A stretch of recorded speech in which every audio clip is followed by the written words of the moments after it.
Assalamualaikum warahmatullahi wabarakatuh. Malam hari ini kita melanjutkan pengajian kitab Waraqat, kitab usul fikih, salah satu kitab usul fikih ini.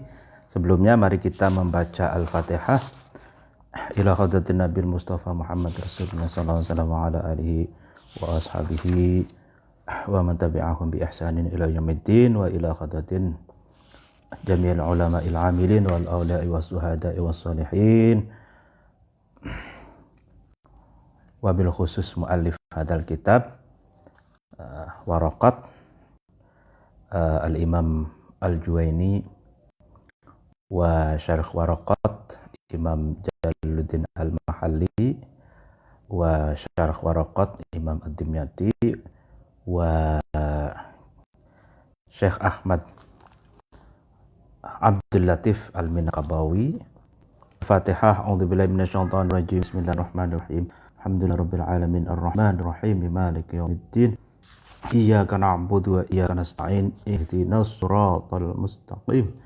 Siratal ladzina an'amta 'alaihim ghairil maghdubi 'alaihim waladdallin.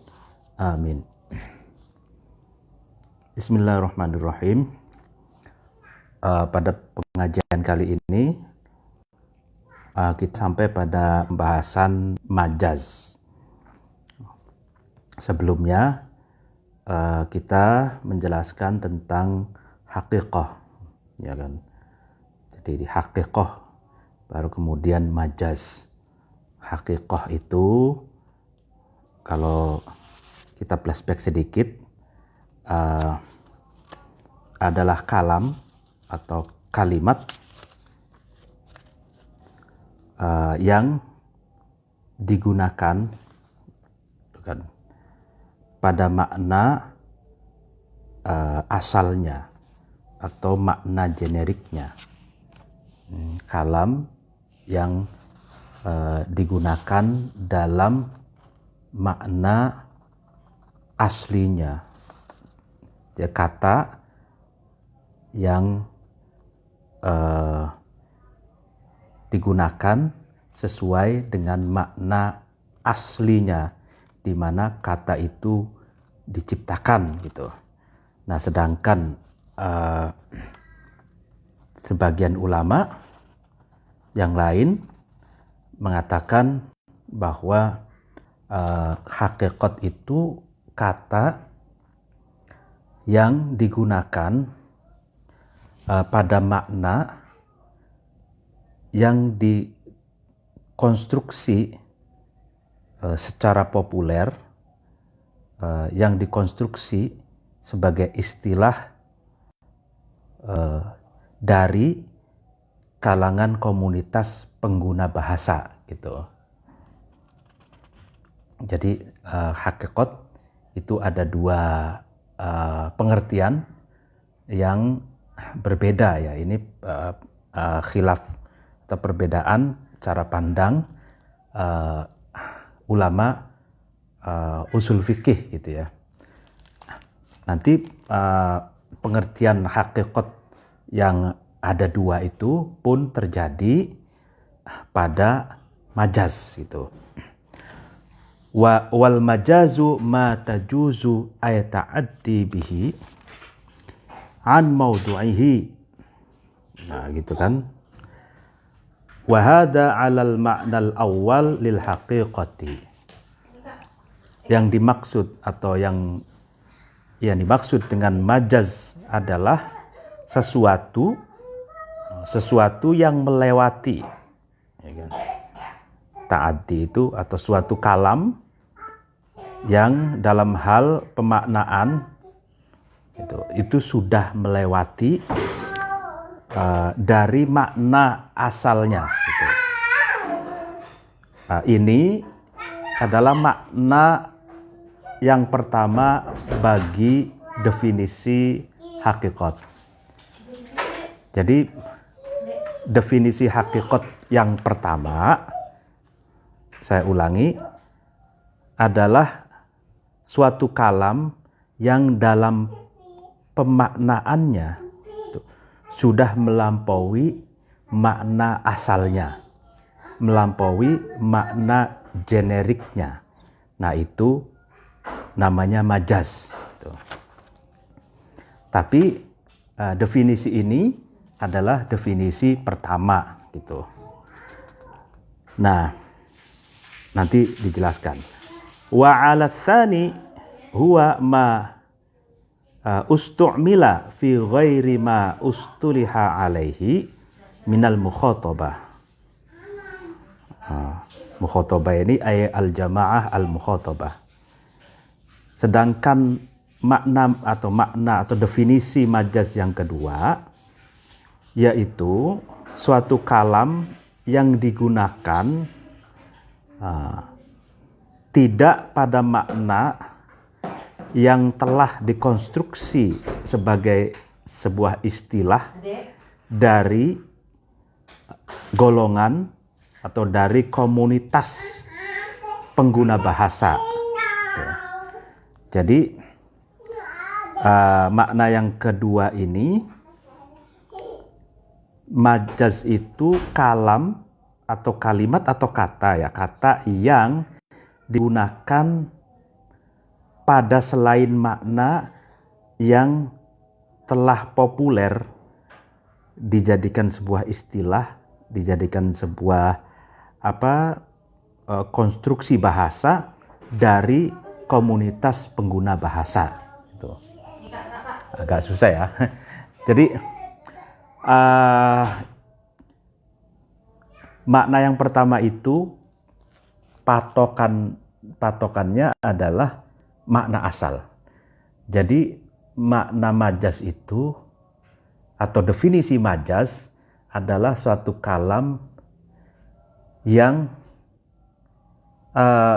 dalam penggunaannya itu, dalam pemaknaannya itu melampaui makna generiknya, gitu. Jadi melampaui makna asal di mana kata itu bermakna, gitu. Nah, sedangkan barometer dari definisi majaz yang kedua, yaitu barometernya itu makna atas suatu kata yang telah populer, yang telah dikonstruksi sedemikian rupa oleh komunitas pengguna bahasa. Nah, majaz ini berarti suatu kata yang digunakan pada makna yang melampaui itu makna yang telah dikonstruksi oleh pengguna bahasa untuk kata tersebut, gitu. Nah, ada perbedaan yang mendasar berarti. Kalau yang pertama, majaz itu dalam kata atau kalam yang dalam pemaknaannya itu melampaui makna generik, makna asal di mana kata itu diciptakan, gitu. Sedangkan makna yang kedua atau definisi yang kedua, majaz itu dengan kata lain, penggunaan kata dalam pemaknaannya itu melampaui makna yang telah dikonstruksi oleh pengguna bahasa untuk kata atau kalam tersebut, gitu. Nah, itu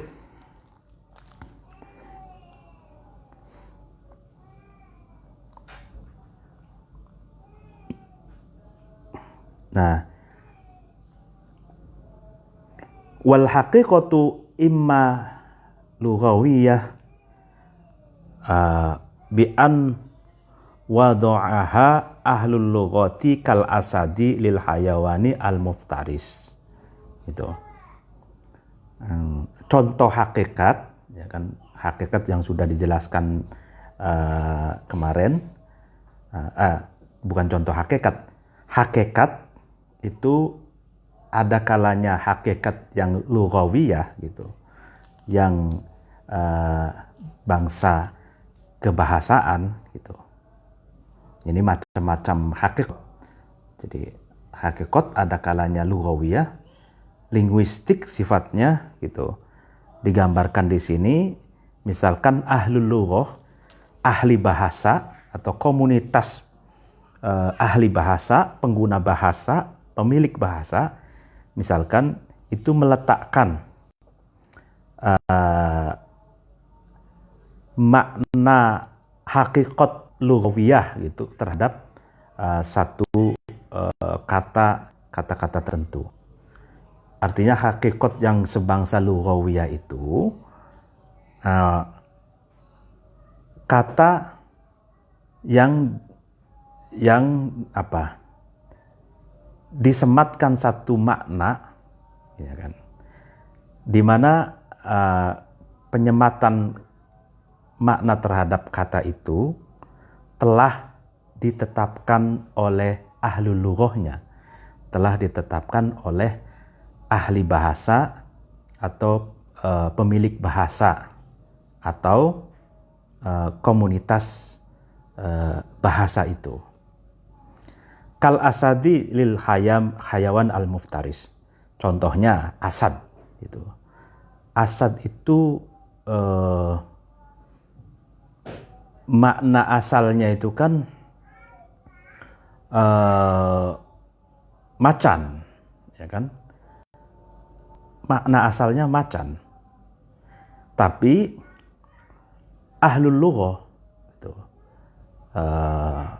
komunitas pengguna bahasa itu ketika mengucapkan kata asad itu lil hayawan al muftaris, menunjukkan makna binatang yang buas gitu. Nah, sebetulnya kalau binatang yang buas itu apa barometernya? Buas itu. Jadi muftaris itu maknanya adalah binatang yang mampu memecahkan tulang belulang ketika dia menerkam mangsanya gitu. Nah, itu al-muftaris gitu.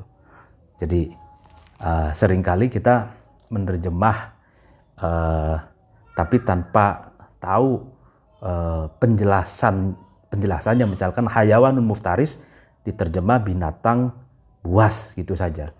Tapi buas itu barometernya seperti apa?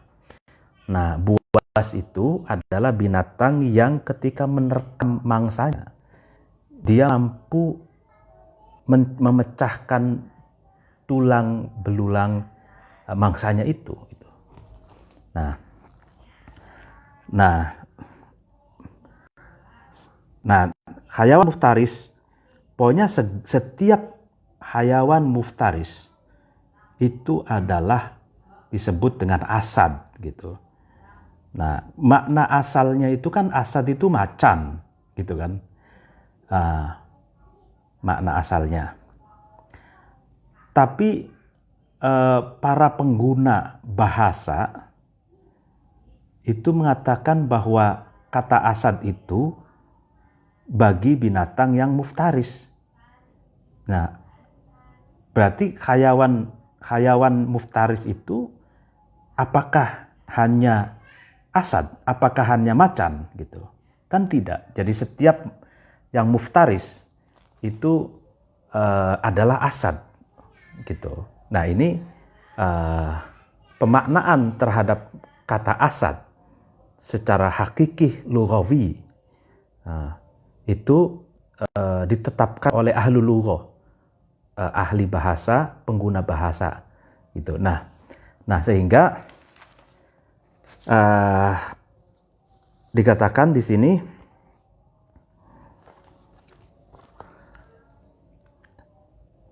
apakah hirroh itu? Hirroh itu kucing. Apakah kucing itu hayawan muftaris? Gitu. Tidak. Nah, di sini dijelaskan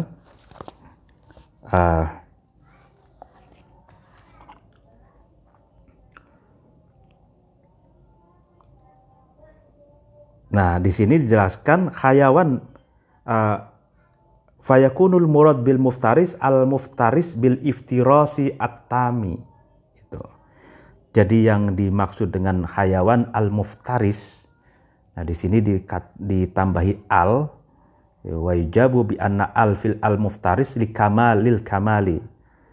Jadi al yang disematkan di al muftaris ini tujuannya adalah untuk kesempurnaan, artinya buas yang sangat sempurna, sangat ekstrim gitu. Sehingga yang dimaksud dengan muftaris itu adalah iftirasi at-tami wal hirroh laisa kadzalik. Jadi sehingga kucing itu tidak begitu keadaannya, ya kan? Jadi wa mithlul hirroh fi dzalik, ya kan? Ghairuha mimma lahu iftirasun ghairut tamin, ya kan? Semacam kucing, ya kucing dan sesamanya, itu iftirosnya itu ghairut tam. Jadi buasnya itu tidak sempurna. Sebab hirroh itu, kucing itu ketika memangsa, ya kan, memangsa mangsanya, itu tidak bisa sampai memecahkan tulang belulang mangsanya gitu. Nah,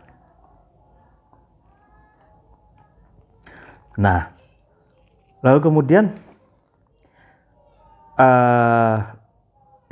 tapi selain macan itu ada binatang-binatang yang gitu, yang juga bisa buas secara sempurna, bisa memecahkan tulang belulang mangsanya. Contohnya adalah serigala. Gitu. Serigala itu bahkan kalau serigala kutub atau serigala yang itu bahkan lebih kuat, misalkan dari macan itu sendiri. Gitu. Atau al-kalbil akur. Nah, di sini dikatakan seperti anjing liar, anjing yang ada di hutan. Gitu. Nah, jadi sehingga yuradu bil asad kullu muftarisin kadzibi wal kalbil akur, katanya gitu.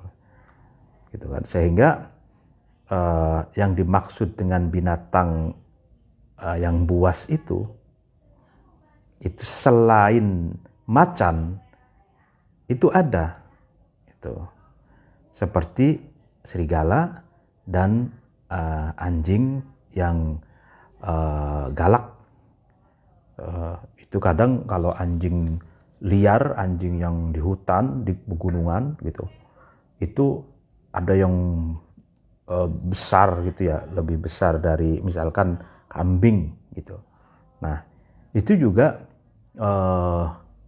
punya kemampuan merusak, memotong-motong tulang belulang gitu. Sama seperti halnya juga serigala gitu. Nah, pemaknaan bahwa asad itu lil hayawan al muftaris itu ahlul lughah. Gitu. Sehingga asad itu tidak hanya diperuntukkan bagi macan gitu, tapi diperuntukkan untuk semua binatang yang muftaris, binatang buas, binatang galak, dan dia mampu mencabik-cabik dan mematahkan tulang belulang korbannya atau mangsanya gitu. Wa imma syar'iyatan bi an wada'aha syari' ka khasolat lil ibadah al makhsusah.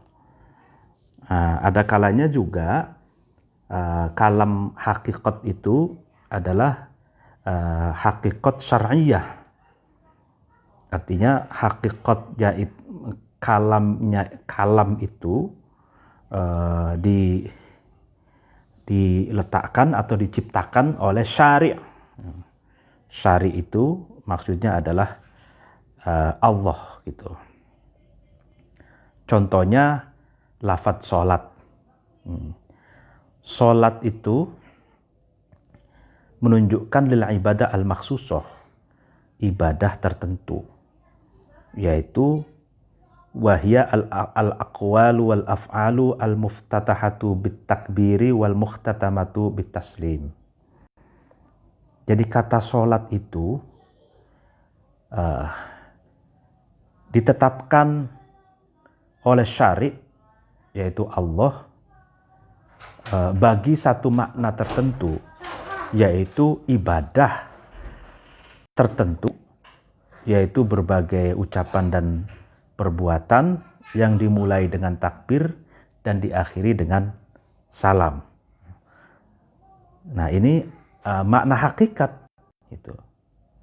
Nah, sehingga sebenarnya ini berarti hakikat di sini adalah menggunakan definisi yang kedua.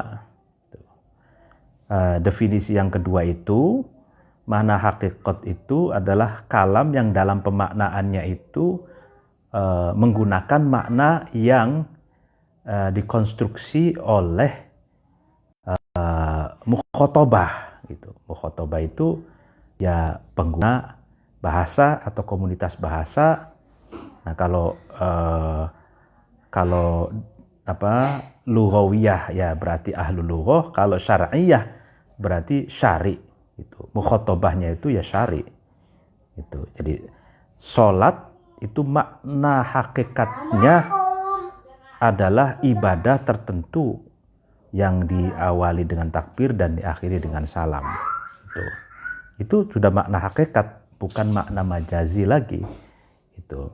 Meskipun makna generiknya sholat itu adalah ad-doa bil khair, doa mohon kebaikan kepada Tuhan atau kepada Allah. Wa imma urfiyatan bi an wadu'aha ahlul urfi al-amu kadabati li dhatil arba'i kal khimar wahya lughatan likulli ma yadubbu 'alal ardi. Nah, ya kan. Ada kalanya hakikat itu adalah hakikat yang sebangsa, yang bersifat urfi. Nah, urfi itu umum gitu. Artinya makna hakikat urfiyah itu hakikat yang sebangsa tradisi itu ditetapkan oleh ahlul urfi al-am. Jadi ahli kebudayaan, ahli tradisi yang bersifat umum, bersifat masif gitu. Contohnya misalkan dabah, kata-kata dabah itu menunjukkan binatang yang memiliki 4 kaki gitu. Jadi tidak semua binatang dinamakan dabah, tapi dabah itu oleh ahlul urfi al-am, oleh ahli adat istiadat, kebiasaan secara umum, itu tradisi secara umum, kalau menyebut dabah itu berarti menunjukkan bagi binatang yang memiliki 4 kaki, seperti halnya keledai atau kuda atau kambing atau gajah gitu, pokoknya yang 4 kaki. Sedangkan sebenarnya dabah itu makna generiknya, makna kebahasaan aslinya itu sebetulnya diperuntukkan bagi setiap binatang yang melata di atas bumi, baik berkaki 4, berkaki 2, atau berkaki, ada istilahnya itu kaki 1000 gitu. Nah, itu semua adalah dabah gitu. Nah, secara makna generik, tapi karena dalam kitab ini makna hakikat itu bukan makna generik dari kata itu, tapi makna hakikat itu makna yang dikonstruksi oleh pengguna bahasa, mukhotabah. Nah, dalam ini pengguna bahasa kebudayaan dan tradisi yang bersifat masif dan umum itu ternyata mereka menggunakan kata dabbah itu untuk menunjukkan binatang yang berkaki 4 saja gitu. Nah, seperti itu. Wal khasi kal fa'ili lil ismil ma'rufi indan nukhati. Contoh lagi ahli tradisi, ya kan, tradisi yang khusus ini kan. Kalau tadi tradisi yang umum, ini ahli tradisi yang khusus seperti al-fa'il. Fa'il itu menunjukkan makna isim, ya kan? Isim yang ma'ruf, yang ma'rifat, yang sudah diketahui indan nuhat, menurut ulama ahli nahwu. Jadi mukhotabahnya itu nuhat gitu. Jadi yang menentukan makna hakikat apa itu fa'il. Fa'il adalah isim, menunjukkan isim al-ma'ruf, itu adalah kebiasaan nuhat para ulama nahwu. Nah, meskipun makna generik dari al-fa'il itu, ya kan, itu man aujadal fi'la, gitu kan. Jadi apa namanya, secara generik, makna generik atau makna lughat fa'il itu kan orang yang merealisasikan pekerjaan gitu. Itu kan orang yang mengerjakan gitu.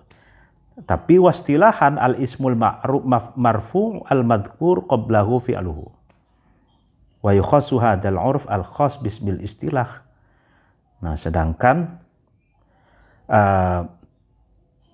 keumuman ahli nahwu gitu ya. Keumuman ahli nahwu, ulama ahli nahwu, kalau menyebut fa'il itu adalah kalimat isim yang dibaca rofa, dibaca dhammah, yang disebutkan sebelum fa'il itu adalah fi'ilnya, atau fa'il itu subjek, itu di mana subjek itu kalau dalam struktur bahasa Arab itu disebutkan sebelum subjek itu kata kerja gitu.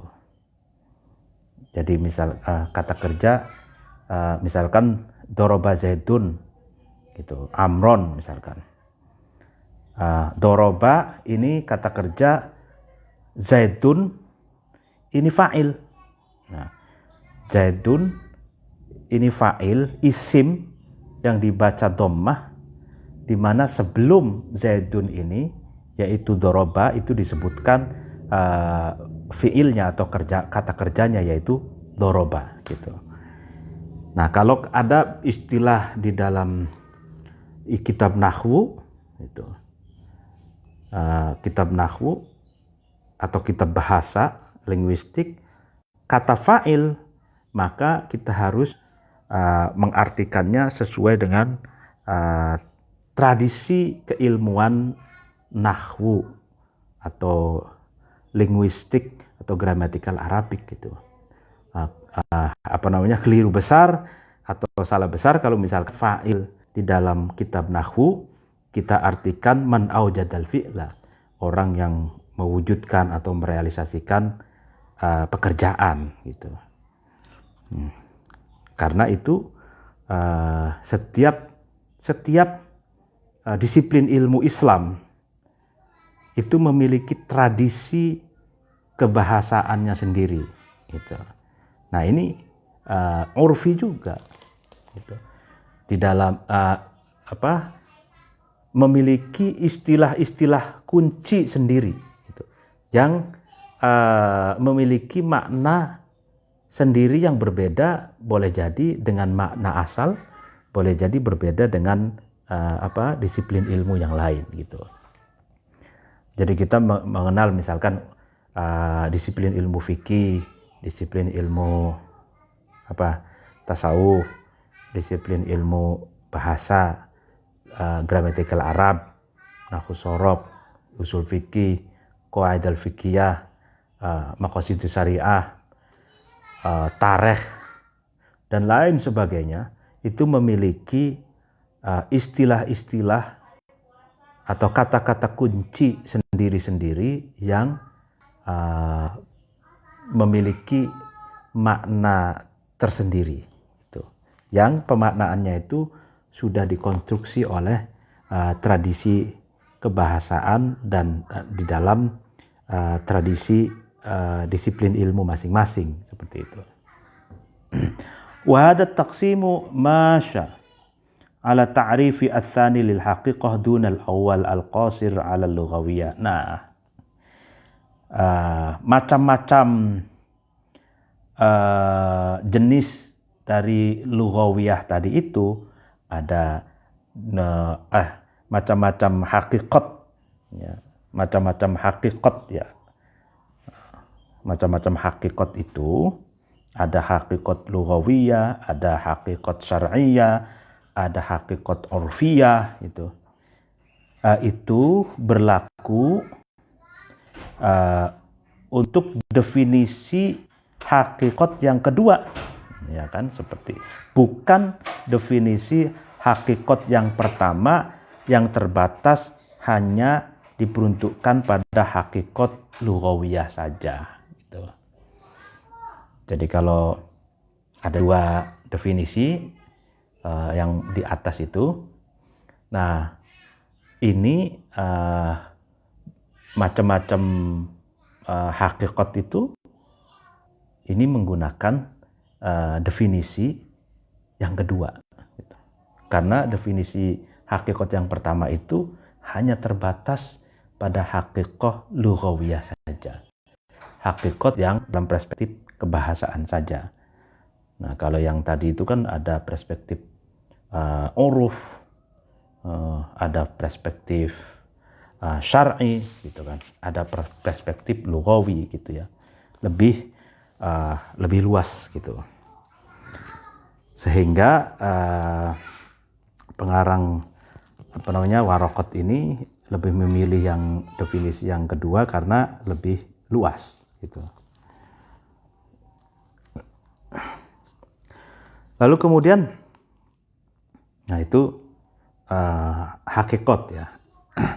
Wal majazu imma ayyakuna bi ziyadatin aw nuqsanin aw naqlin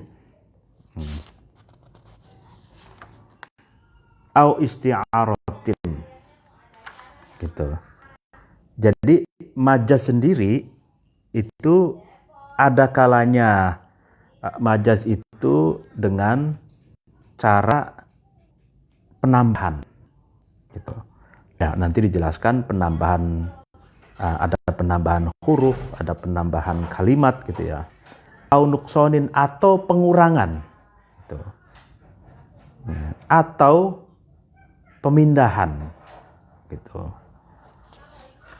Atau isti'arah, atau ma ustu'mila fi ghairi maknahu.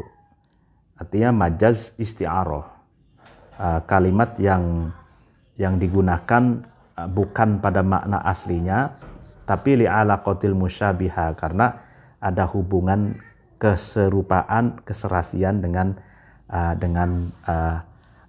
makna yang dituju gitu. Nah, ini baru dicontohkan, fal majazu biziyadati mithlu qawlihi ta'ala laisa kamitslihi syai'un fal kafu ziyadatun, ya kan, wa illa fahiya bimakna mithlin fayakunu lillahi mithlun wa huwa muhalun.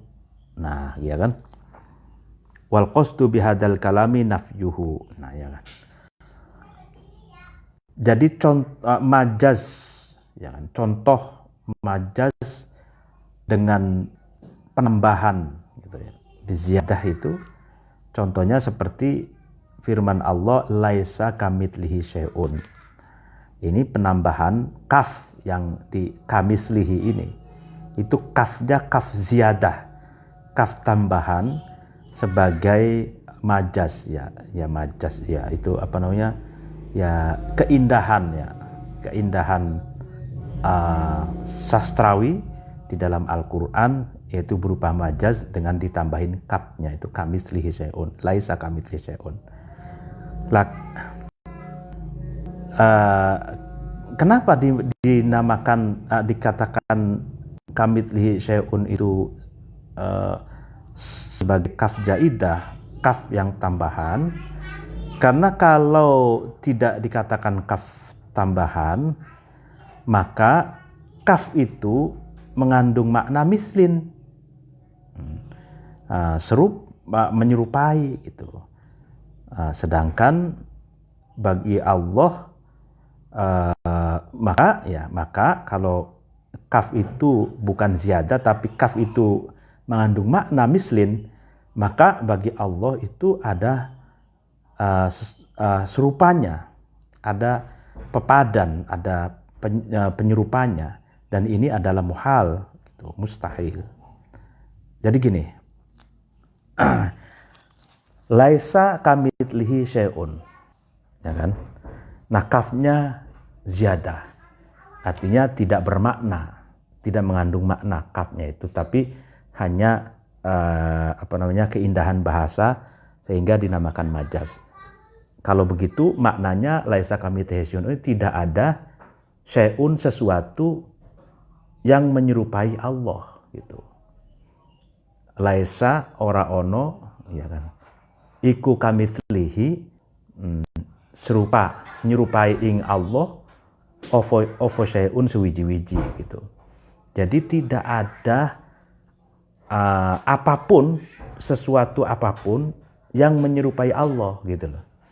Nah, itu kafnya itu kaf ziyadah saja, aksesoris, pemanis, dan itu keindahan bahasa saja gitu.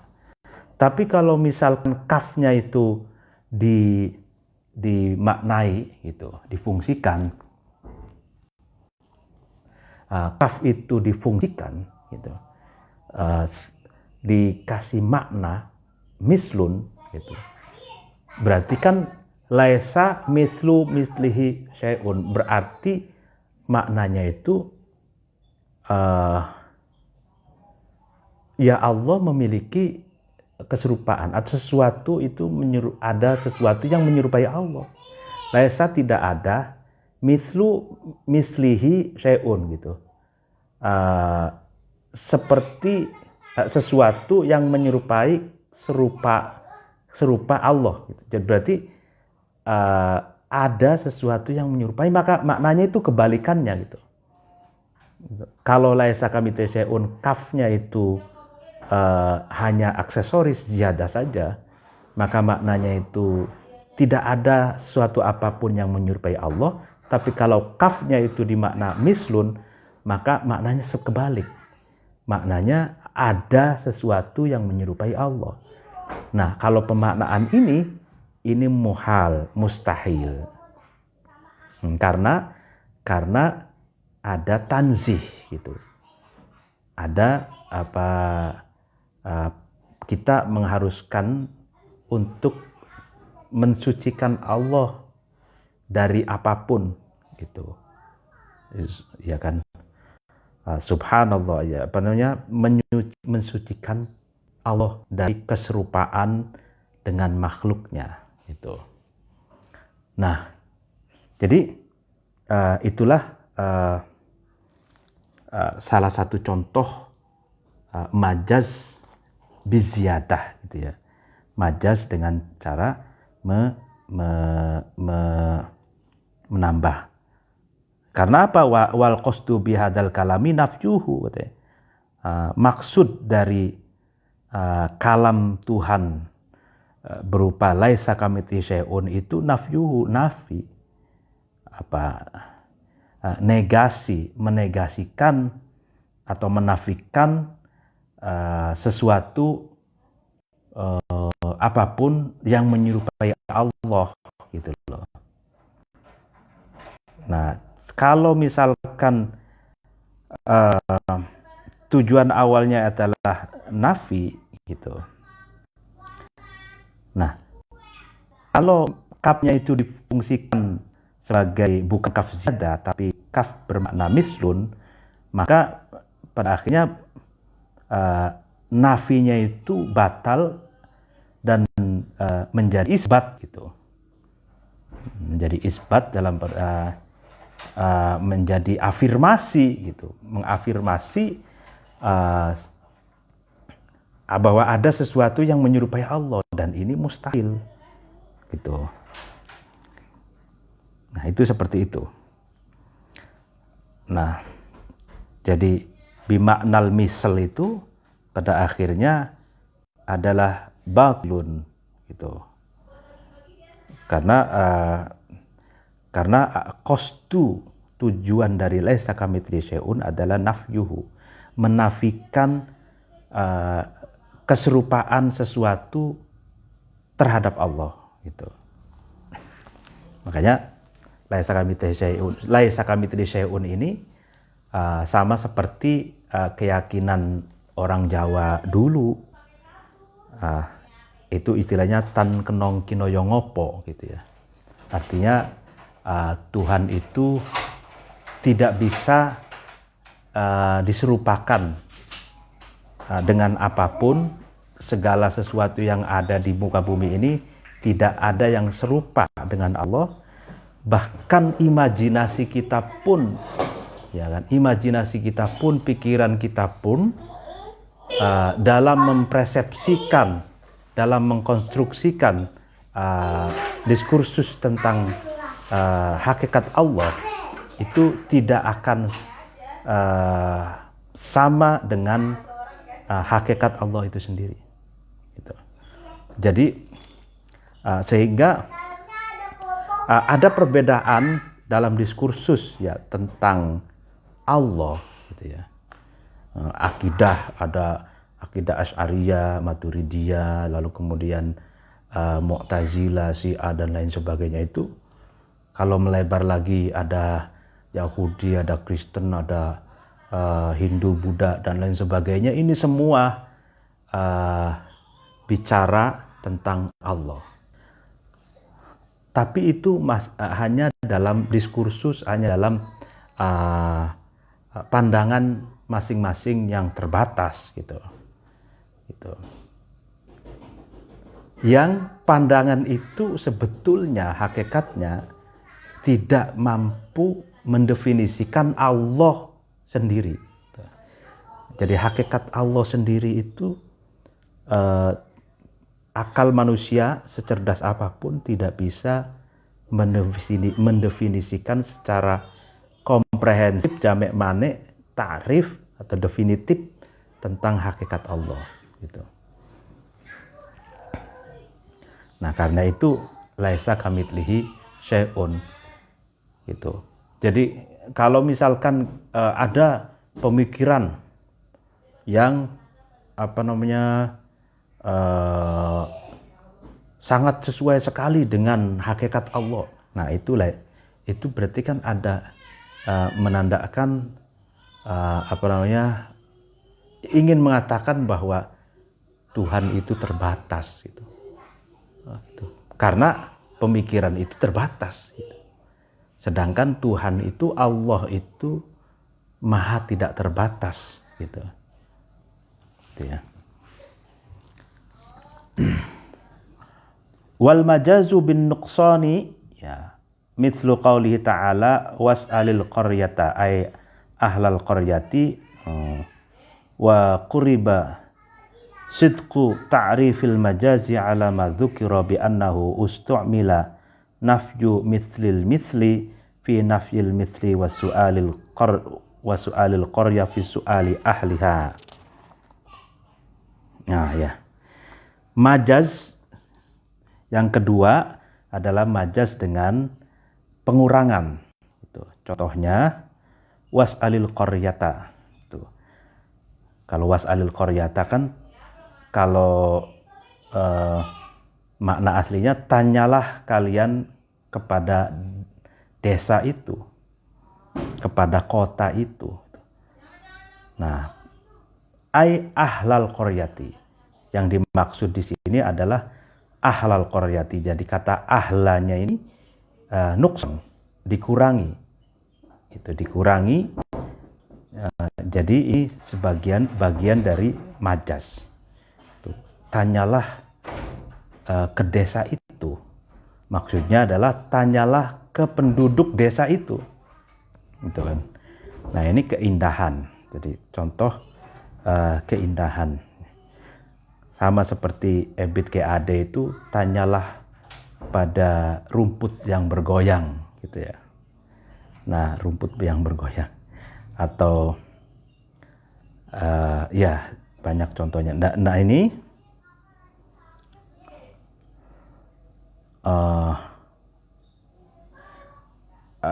definisi majas yang digunakan ini ya relevan, ya kan,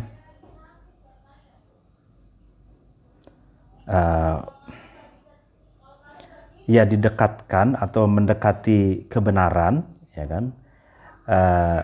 Relevansi definisi majas yang atas sesuatu yang telah disebutkan.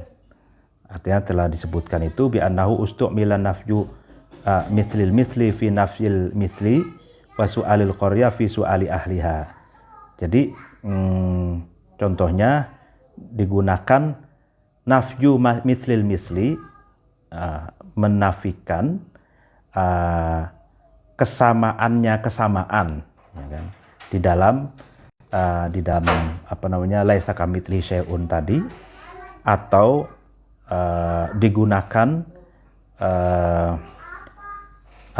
su'alil qarya itu maksudnya adalah fi su'ali ahliha, ya.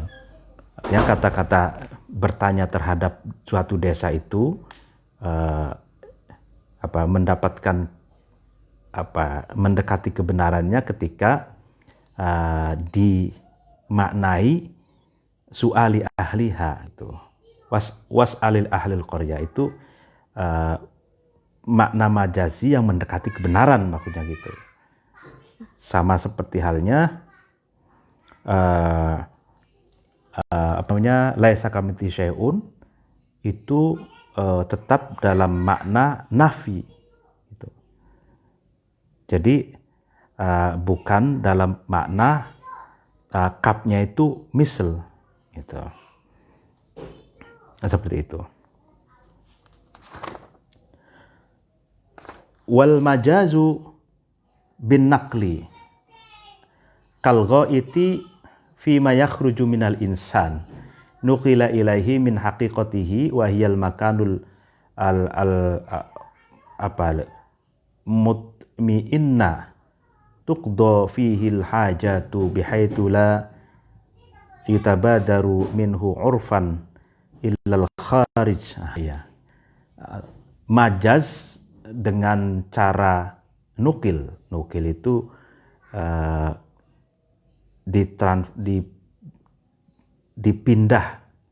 dipindahkan dari satu makna ke makna yang lain, tapi masih dalam satu akar kata gitu, naklu. Jadi contohnya di sini gini, ghaid itu makna majazi bin nakli untuk sesuatu yang keluar dari manusia. Artinya TA1 maksudnya tai. Ya kan? Makna ghaid, makna majazi bin naklinya, ghaid itu adalah sesuatu yang keluar dari manusia, kotoran yang keluar dari manusia itu ghaid. Kotoran yang keluar dari manusia itu ghaid. Nah, letak majaznya di mana? Letak majaznya ghaid itu dipindahkan gitu. Ya kan?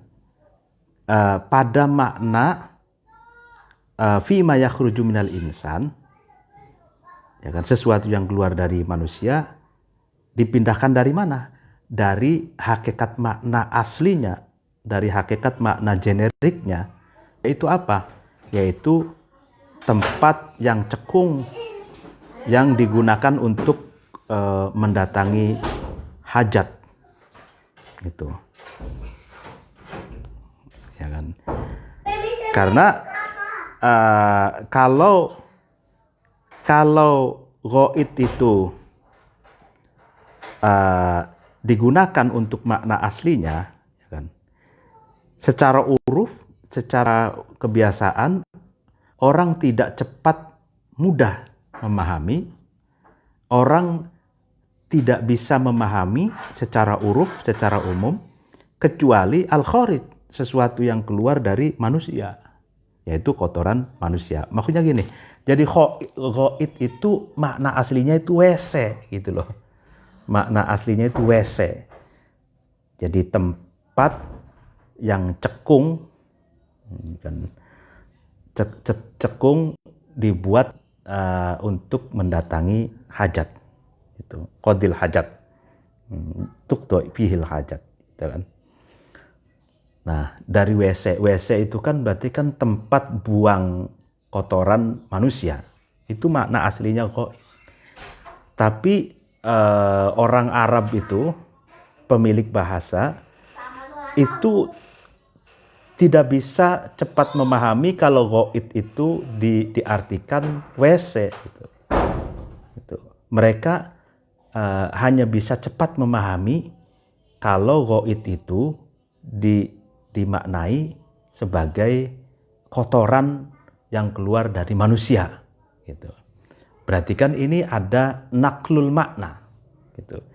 Transformasi atau perpindahan makna, gitu.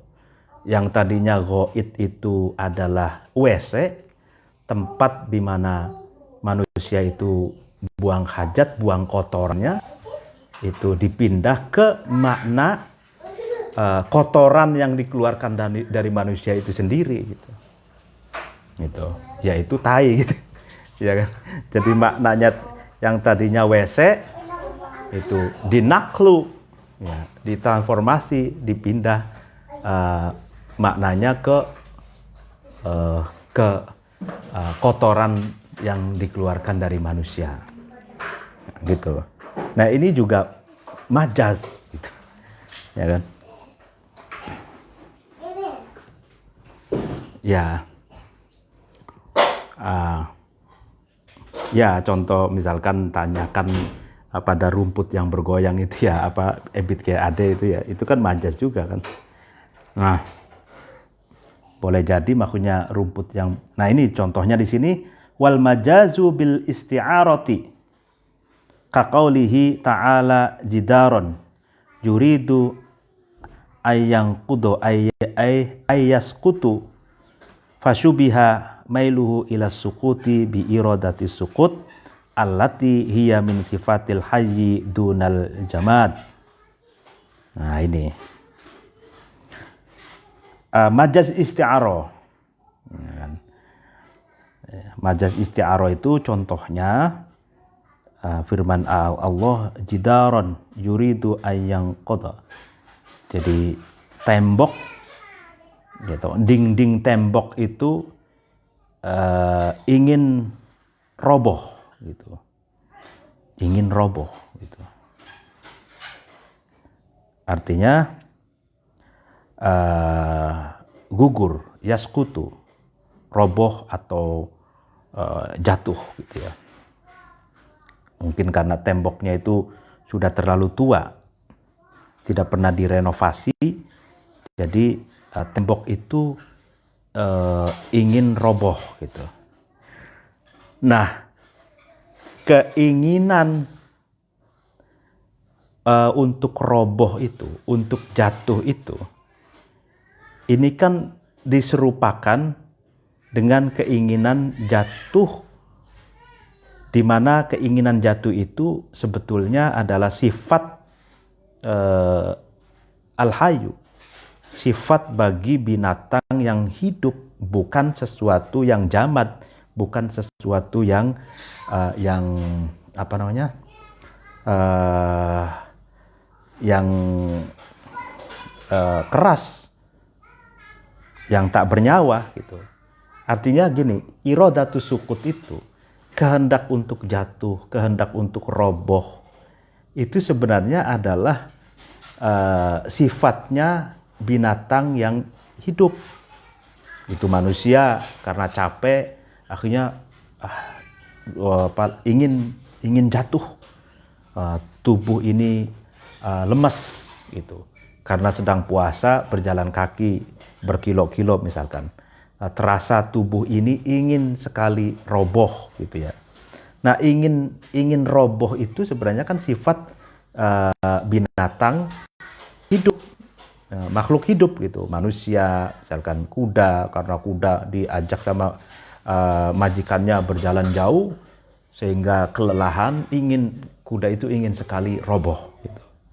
Karena kehausan misalkan, karena kelelahan misalnya. Nah, sifat ingin roboh itu sifat orang hidup, makhluk hidup, bukan sesuatu yang tidak bernyawa gitu. Jadi keinginan untuk roboh itu adalah sifat binatang yang bernyawa. Sedangkan jidar itu kan tembok gitu. Itu kan jamad.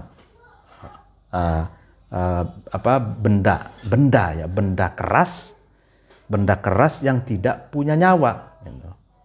Nah, ini keindahan Al-Qur'an. Jadi jidaron yuridu ayyang. Jadi disamakan gitu. Disamakan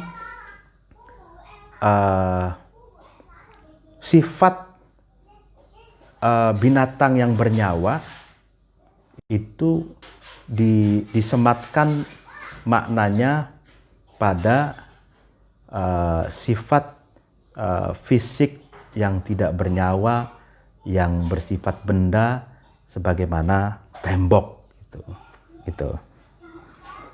Jadi tembok itu kan tidak punya kehendak hakikatnya gitu kan.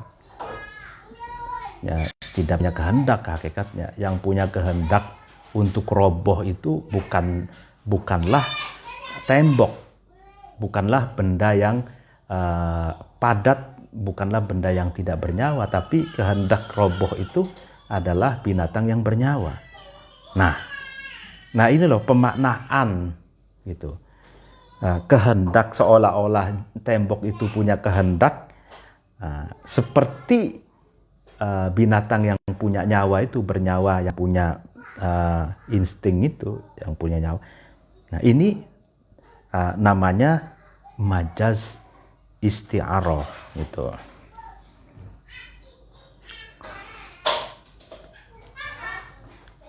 Ya kan sebenarnya. Jadi kenapa demikian? Jadi ini jidar yuridu ayyang khodo itu maksudnya adalah dinding itu akan roboh karena saking tuanya dinding gitu, ringkik kayak metal gitu. Nah, sehingga bahasa majazinya dinding itu seperti mau roboh gitu. Nah, wal majaz al mabni ala tasbih yusama isti'aratan. Jadi majaz yang dibangun di atas keserupaan, ada titik serupa, itu dinamakan majaz isti'arah. Nah, jadi majaz isti'arah itu al-murad bil isti'arah fi kalamil musannif itu at-tashbih gitu. Jadi yang dimaksud dengan isti'arah itu dalam perkataannya pengarang kitab ini adalah at-tashbih, memiliki keserupaan gitu. Nah, titik keserupaan dari tembok ya, dengan binatang yang bernyawa dalam sama-sama memiliki keinginan untuk roboh itu dalam hal dalam hal kalau manusia atau binatang yang bernyawa ingin roboh itu dalam keadaan payah, dalam keadaan susah payah, lelah, letih gitu ya. Gitu. Lelah, letih sehingga ingin roboh, atau orang yang sudah tua bangka gitu. Sehingga dia diajak jalan lalu kemudian dia seakan ingin roboh gitu. Karena sudah tidak kuat jalan jauh, berjalan jauh. Sama seperti halnya, titik persamaannya ini sama seperti halnya tembok yang sudah tua, yang sudah usang, itu pun punya keinginan untuk roboh gitu ya. Nah ini juga bisa ini bahasa yang sangat halus gitu kan. Majaz isti'arah ini ya misalkan seorang istri misalkan contoh melihat rumahnya itu sudah tua gitu, dindingnya itu sudah ringkik, sudah metel gitu, ambrol itu, misalkan sudah lubang-lubang, sudah temboknya pada copot misalkan karena saking tuanya tembok gitu, saking tuanya rumah. Lalu kemudian sang istri mengatakan ke suami, waduh suamiku, ini rumah kita ini sudah ingin roboh saja gitu,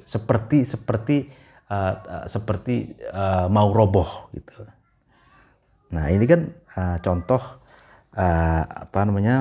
bahasa sindiran agar rumahnya direnovasi gitu, atau temboknya diperbarui atau dibangun ulang seperti itu kan. Ini bahasa yang halus gitu, sebagaimana Al-Quran itu menggunakan majaz isti'arah untuk satu tembok ini ya, menarik ini. Nah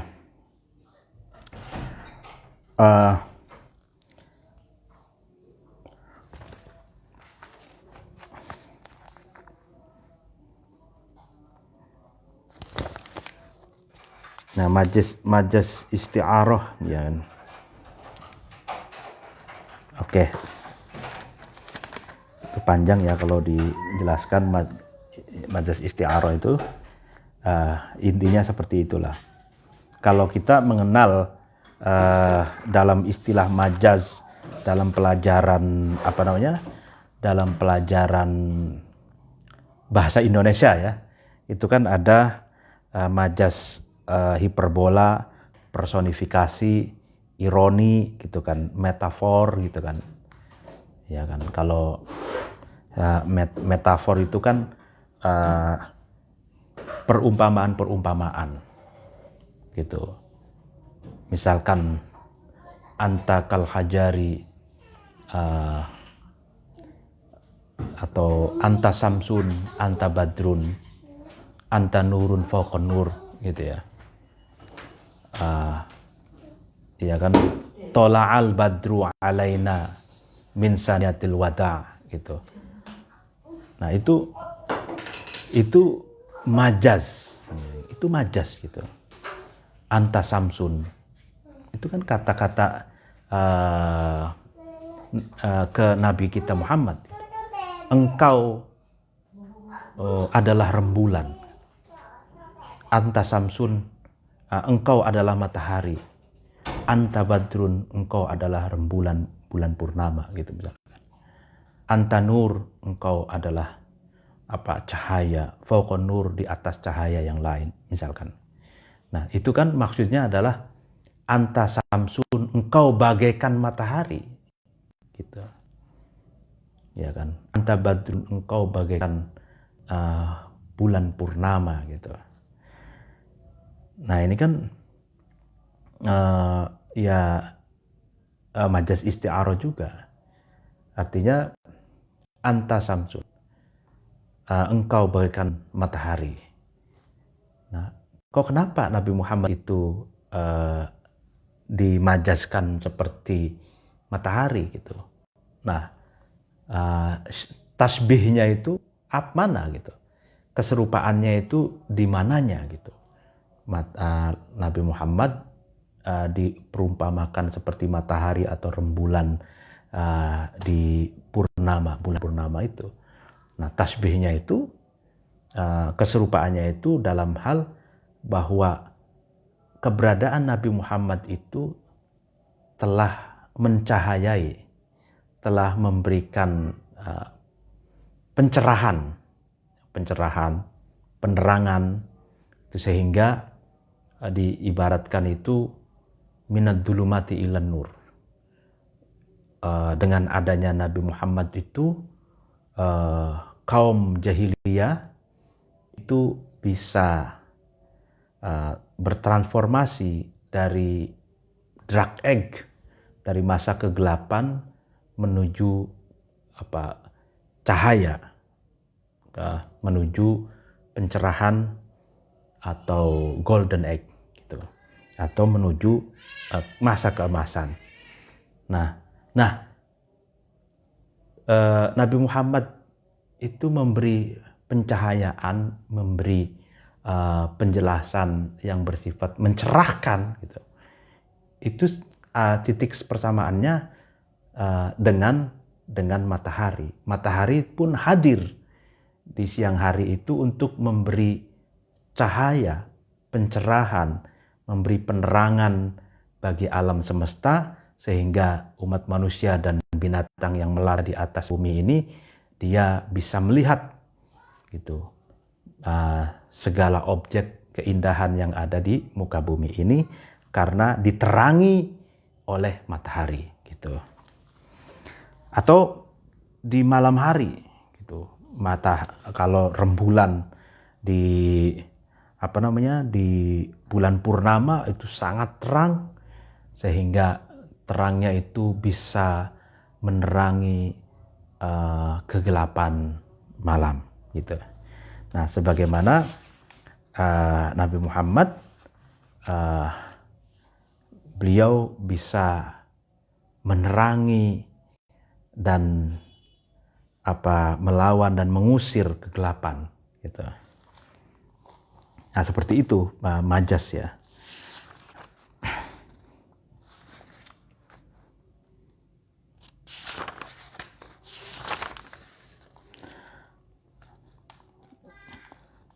Lalu kemudian ya, kalau di kitab-kitab yang lain itu ada majaz mursal, ada majaz yang lain ya. Kalau di kitab-kitab yang lebih besar kayak di kitab Al-Maksul, di kitab Jam'ul Jawame dan yang lainnya. Ini kan kita lagi ngajinya Waraqat ya. Nah, oke.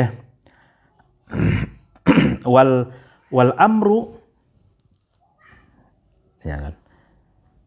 Wal amru istid'aul fi'li bil qawli mimman ay ilaman huwa dunahu ala sabilil wujubi. Nah, kita masuk ke bab lain yang dinamakan dengan amar. Amar itu perintah, adalah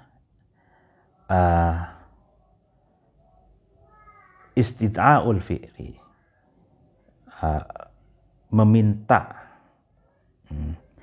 meminta satu atau menuntut satu pekerjaan dengan ucapan gitu. Dengan ucapan kepada siapa? Kepada orang yang berada di bawahnya. Ala sabilil wujub, atas jalan kewajiban. Jadi amar itu perintah melakukan satu perbuatan atau menuntut untuk melakukan satu perbuatan dengan ucapan kepada orang yang ada di bawahnya. kepada pihak yang secara hierarki berada di bawahnya. Di bawahnya orang yang memerintah, di bawahnya zat yang memerintah. Dan perintahnya ya, menuntut untuk melakukan perbuatan itu adalah wajib, mengikat gitu. Jadi misalkan gini, Allah itu memerintahkan kepada Rasul dan umat manusia, umat Muslim, itu kan hierarki Allah dengan Rasul dan dan umat manusia sebagai makhluknya itu kan Allah di atas kita gitu. Jadi kalau zat yang di atas kita yaitu Allah, nah itu memerintahkan agar kita melakukan satu pekerjaan ini dan itu, nah itu namanya perintah gitu. Atau contohnya misalkan sesama makhluk, atasan kita meminta agar kita itu melakukan satu pekerjaan, nah itu perintah namanya. Jadi perintah itu datangnya dari atas ke bawah, itu perintah gitu. Kayak dalam konteks agama itu Allah menuntut kita untuk mengerjakan satu pekerjaan gitu, ya kan? Nah itu namanya amar. Atau di kantor ada direktur, ada ada staf. Nah direktur meminta stafnya agar melakukan pekerjaan A, B, C. Nah itu namanya perintah gitu. Atau presiden itu menginstruksikan agar menterinya dalam bidang perdagangan misalkan untuk melihat kenapa misal minyak goreng itu mahal misalkan gitu. Kenapa BBM naik gitu. Nah, coba pikirkan agar tidak membebani rakyatnya misalkan. Nah, itu perintah presiden kepada menterinya, ini perintah namanya, amar gitu. Fa in kana al istid'a'u minal musawa sumiya iltimasan wa minal a'ma sumiya su'alan ay wa du'aan. Nah, kalau menuntut untuk mengerjakan pekerjaan itu dari orang yang selevelnya gitu, maka itu dinamakan dengan iltimas gitu.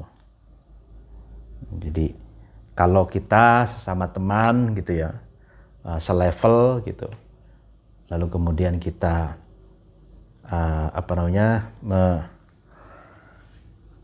meminta agar teman kita melakukan sesuatu misalkan, nah itu namanya bukan perintah tapi iltimas gitu. Jadi iltimas tuh ya semacam meminta tolong gitu ya, meminta tolong gitu, bukan perintah gitu. Nah, atau istid'a itu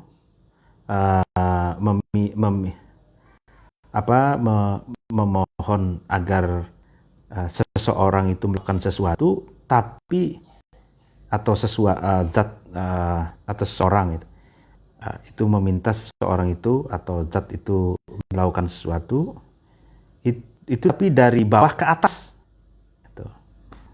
Nah itu juga bukan amar tapi disebut dengan su'al, meminta, memohon atau waddu'a atau doa gitu. Jadi kayak misalkan kita setelah sholat gitu kan, ya Allah berikanlah rizki, berikanlah kesehatan, berikanlah kebaikan, kemaslahatan gitu ya misalkan. Nah itu kita kan meminta dari bawah kita ini makhluk ke Allah, kholik gitu. Nah ini bukan dalam rangka kita itu memerintahkan Allah, bukan. Tapi ini dinamakan dengan su'al wa du'a. Jadi kita memohon, meminta gitu, atau doa gitu. Kayak misalkan anak kecil, anak kita gitu, anak ngomong, ya minta uang dong gitu. Ya, tolong ini saya nggak bisa misalkan membenahin mainan atau sepeda gitu. Nah ini anak ke orang tua ini bukan perintah, ini bukan amar, sehingga jangan tersinggung gitu. Nah itu tandanya memohon gitu. Memohon atau meminta. Kalau kita ke Allah namanya doa gitu kan. Seringkali kita diminta tolong ya. Artinya diminta tolong mengerjakan sesuatu gitu. Yang minta tolong ini selevel kita, sahabat kita, itu kan ya jangan tersinggung itu, karena itu bukan amar, bukan perintah, tapi itu namanya iltimas. Tapi kalau anak kita atau murid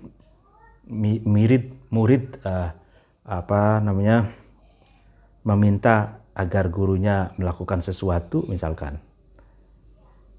Nah itu murid tuh berarti kan orang yang di bawah meminta ke gurunya di atas ya, berarti orang yang di atas. Nah ini bukan amar tapi soal memohon dan ya itulah meminta gitu. Wa in lam yakun ala sabilil wujub bi an juizal tarku fadhahiruhu innahu laisa bi amrin ay fil haqiqati. Kalau istid'a'nya itu atau menuntut untuk melakukan satu pekerjaan itu bukan dalam rangka wajib, bukan dalam jalan kewajiban, dengan gambaran diperbolehkan untuk ditinggalkan misalkan. Nah maka secara lahiriah permohonan satu pekerjaan itu tidak bisa disebut dengan amar, tidak bisa disebut dengan perintah gitu. Jadi kalau orang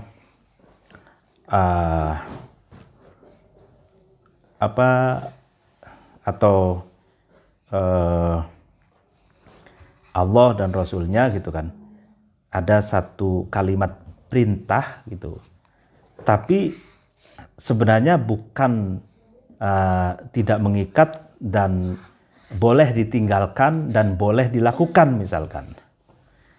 Nah itu bukan perintah itu namanya gitu.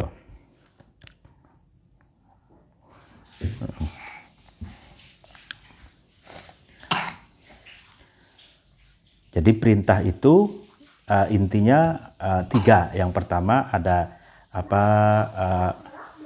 meminta untuk melakukan satu pekerjaan. Yang kedua permintaannya itu dari atas ke bawah. Yang ketiga wajib dilakukan gitu. Kalau tidak wajib dilakukan itu bukan perintah gitu.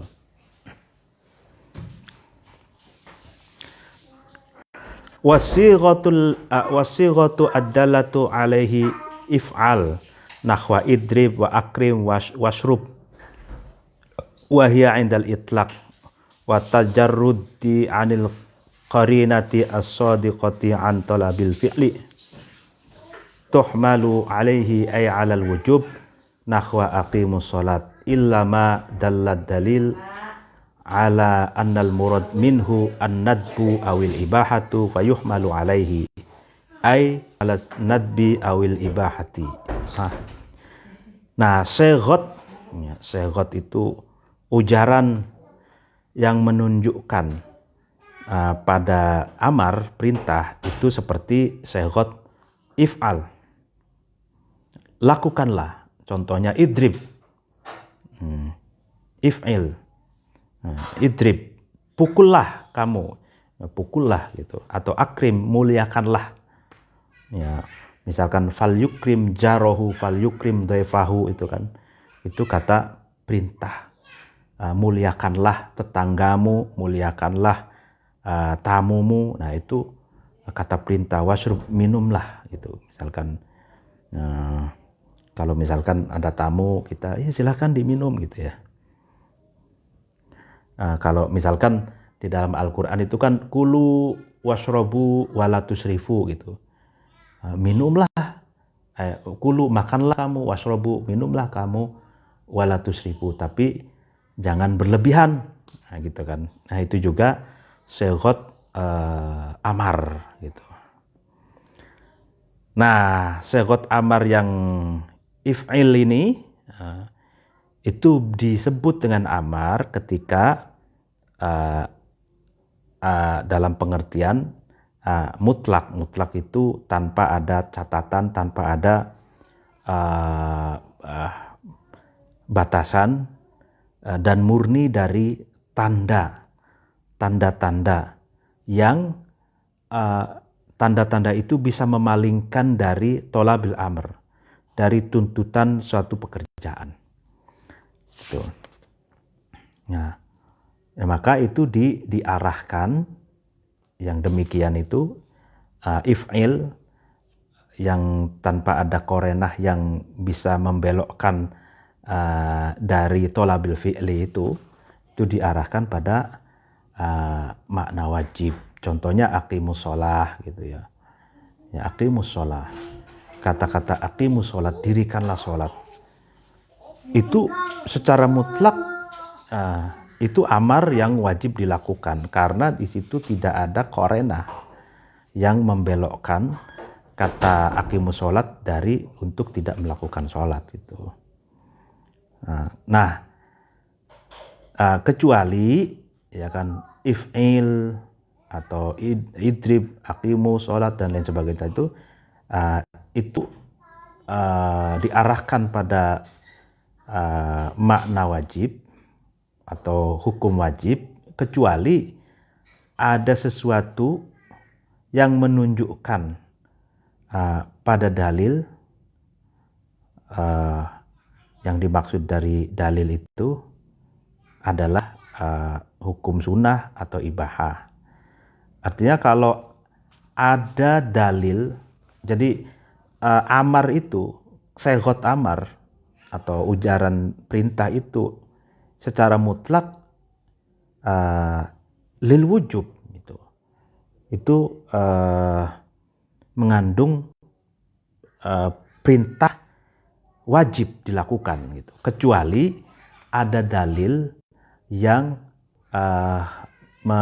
menunjukkan bahwa amar itu, perintah itu bukan lil wujub, bukan untuk makna hukum wajib, tapi untuk hukum sunnah atau ibahah gitu. Maka kalau ada sesuatu atau dalil yang menunjukkan bahwa amar perintah itu menunjukkan hukum sunnah atau ibahah, ya maka amar itu diarahkan maksudnya kepada hukum sunnah atau hukum ibahah. Contohnya, misalun nadbi, contoh perintah ya. Perintah itu tapi menunjukkan hukum sunnah, bukan menunjukkan hukum wajib. Contohnya, fakatibuhum in alimtum fihi khaira. Ya. Contohnya ini fakatibuhum. Ini kata perintah ini.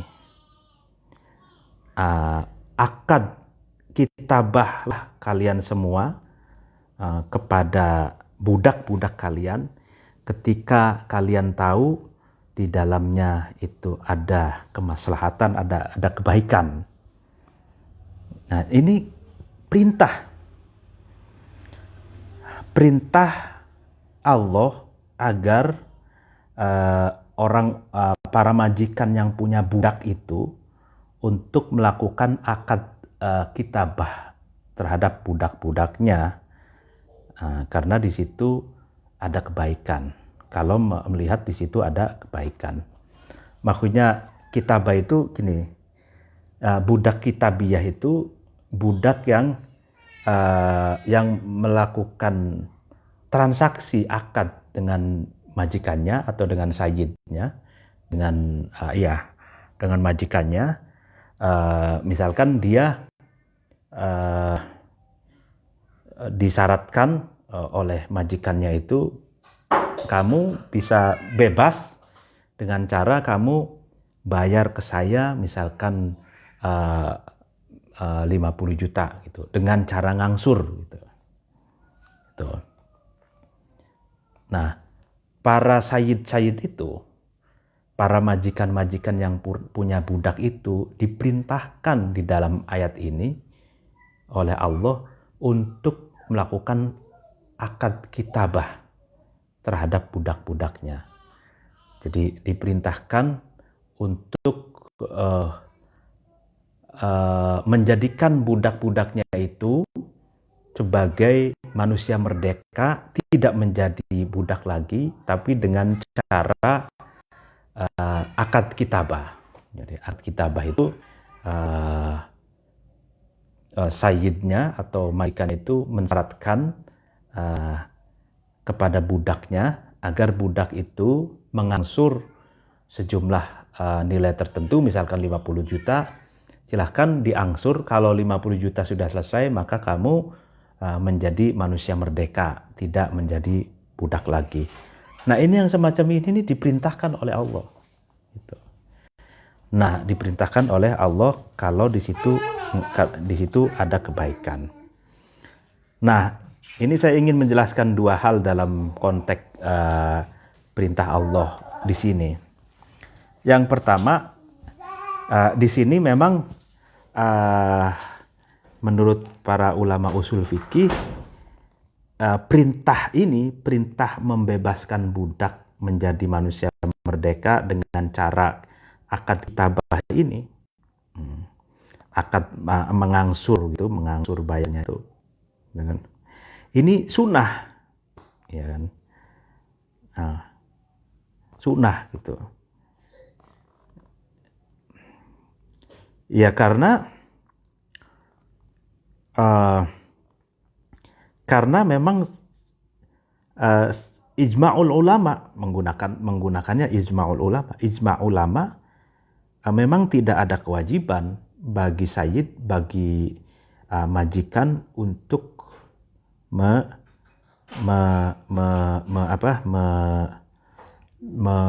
membebaskan budak dengan cara kitabah gitu, dengan cara kitabah gitu.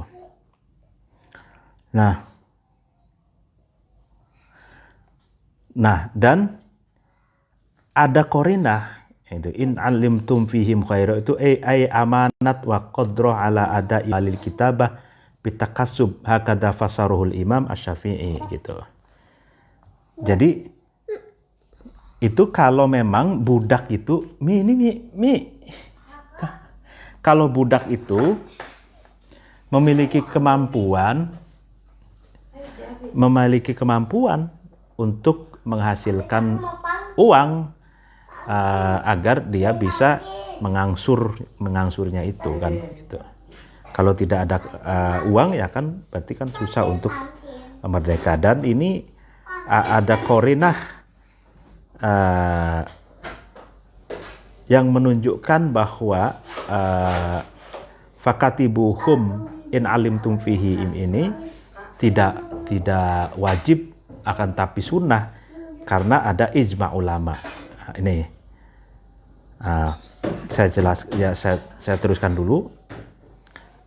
Fa in halaltum fastodu wa qad ajma'u ala adami wujudil kitabah ala adami wujubil kitabah wal istiyad. Nah, contohnya lagi, ketika kamu sudah tahallul, maka silahkan kamu boleh berburu. ya kalau sebelum tahallul itu kan tidak boleh berburu binatang, tapi setelah tahallul boleh berburu binatang. Nah ini para ulama sepakat tidak wajib akad kitabah sayyid terhadap budaknya, dan juga tidak wajib untuk berburu. Masa kalau orang setelah tahallul berburu lalu kemudian fastodu ini diartikan wajib, lah ini kan bahaya ini. Nanti akan berburu semua orang-orang yang lagi haji itu. Nah ini makanya wa idza halaltum fastodu, fastodu ini berburulah. Ini kata amar ini tidak menunjukkan wujub gitu. Nah, sama seperti halnya tadi, kembali fakatibuhum an in alimtum fihim khairan ini menunjukkan ya, bahwa di dalam Islam itu ada semangat pembebasan gitu. Nah, lebih konkret lagi pembebasan terhadap budak gitu. Meskipun di sini diarahkan oleh para ulama, ijma'ul ulama, hukumnya sunnah gitu ya. Nah, ada orang menganggap bahwa Islam itu pro perbudakan, itu salah besar gitu. Justru dengan firman Allah fakatibuhum in alimtum fihim khairan, ini menunjukkan bahwa Islam itu memiliki spirit pembebasan, spirit perintah itu untuk membebaskan budak, sehingga budak itu menjadi orang merdeka gitu. Meskipun misalkan dengan cara ngangsur seperti itu ya, kitabah ini ya.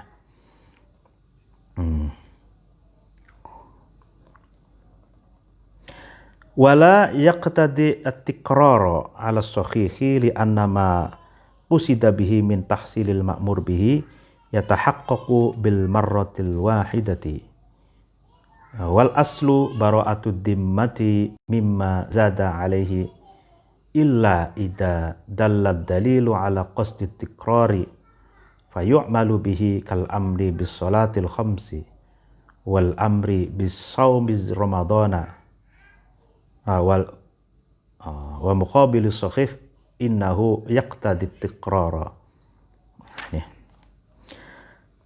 Nah, menurut qaul sahih ya, jadi qaul sahih itu pasti berarti khilafiyah ini. Ada muqabilus sahih. Muqabilus sahih itu biasanya ya asoh gitu ya. Nah,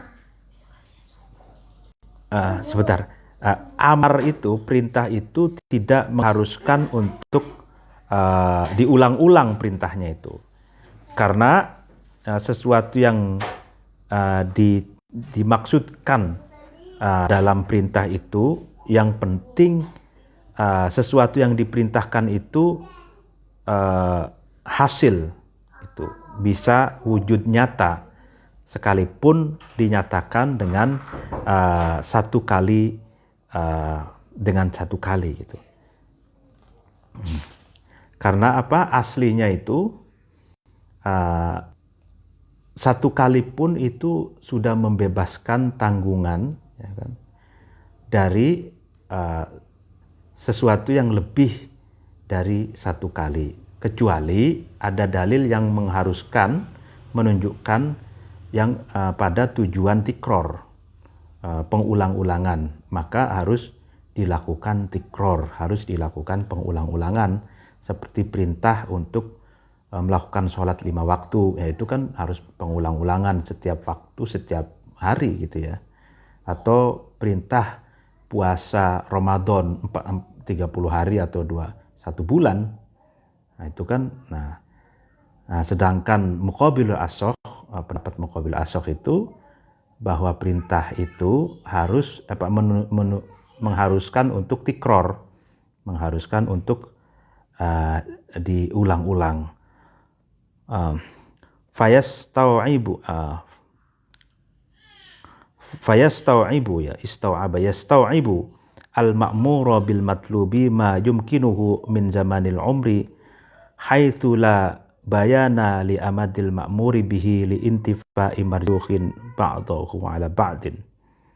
Ya kan? Kenapa muqabil asoh ini mengharuskan perintah itu untuk diulang-ulang, sehingga tujuan harus diulang-ulang perintah itu agar merata perintah itu sampai pada orang yang diperintahkan. Merata apa yang merata? Sesuatu yang dituntut untuk dilakukan masih untuk mengerjakan pada pekerjaan yang dituntut, ya kan, meluas sampai